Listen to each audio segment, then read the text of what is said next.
The unsolved murder of Bob Crane, a Hollywood mystery shrouded in scandal.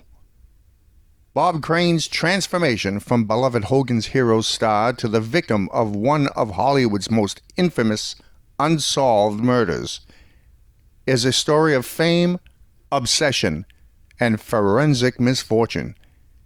As Colonel Hogan, Crane charmed audiences from 1965 to 1971, but behind the scenes, his life was unraveling in ways that would ultimately prove deadly.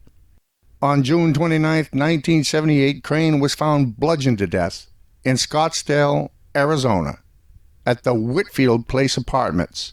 He was staying there while he was performing in a dinner theater production.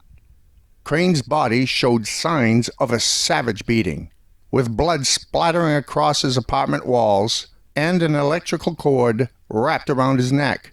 The brutality of the attack, with a camera tripod as the likely weapon, suggested a crime of passion. Investigators noticed the absence of forced entry, implying Crane knew his killer. What they found in his apartment told another story: meticulous records of sexual encounters, and the collection of homemade pornography that revealed a secret life far removed from his wholesome TV image. The prime suspect was allegedly a friendship turned fatal. John Henry Carter, an electronics salesman who had become Crane's unlikely confidant, quickly became the focus of the investigation. Their relationship centered around Crane's obsession with documenting his sexual conquests. Carter supplied the video equipment and allegedly participated in some encounters. Key evidence against Carter included blood matching Crane's type in Carter's rental car, tissue samples consistent with Crane's wounds found in the vehicle, his abrupt departure from Arizona the morning of the murder. Carter's 1994 trial ended in acquittal due to the lost evidence and the limitations of the 1970s forensic science. Carter died in 1998 without ever providing closure to the case. The life of dangerous excess. Crane's personal life provided no shortage of potential killers.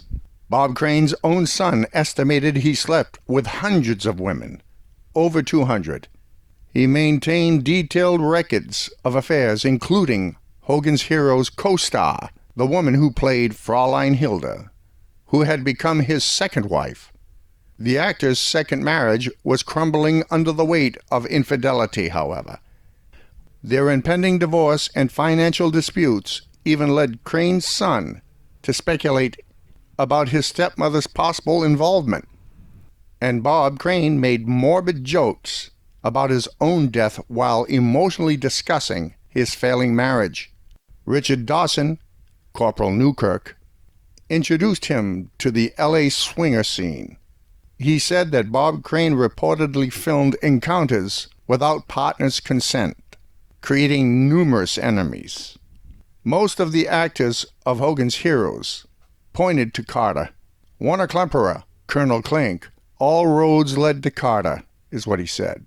And Richard Dawson warned Crane about Carter's dangerous obsession. Robert Clary, Louis LeBeau, noticed Crane's self-destructive habits made him vulnerable. Cynthia Lynn, Fraulein Hilda, in Season 1, suggested Crane's obsession with filming sex led to his death, implying Carter or a jealous partner was responsible. Why it remains unsolved. The case suffered from multiple investigative failures. The murder weapon, a Sony tripod, was never found.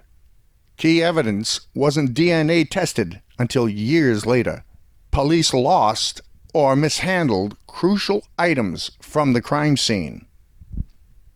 Crane's murder exposes the dark side of celebrity. A man whose compulsive behavior and double life may have led to his demise.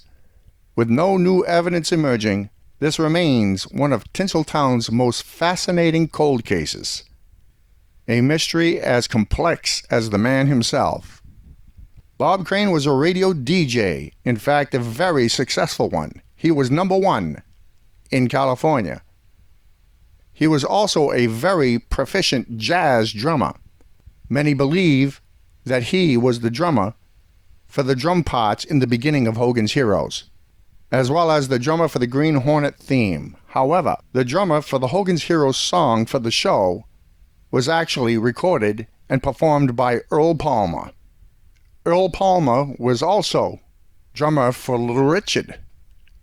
And as for the Green Hornet theme, the drums were performed by jazz legend Shelley Maine. But Bob Crane was a great jazz drummer.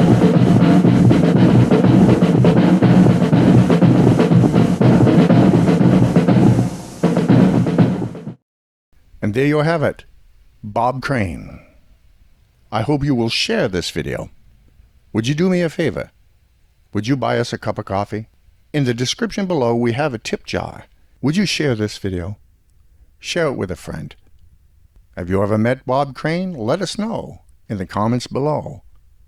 And again, thank you for joining me here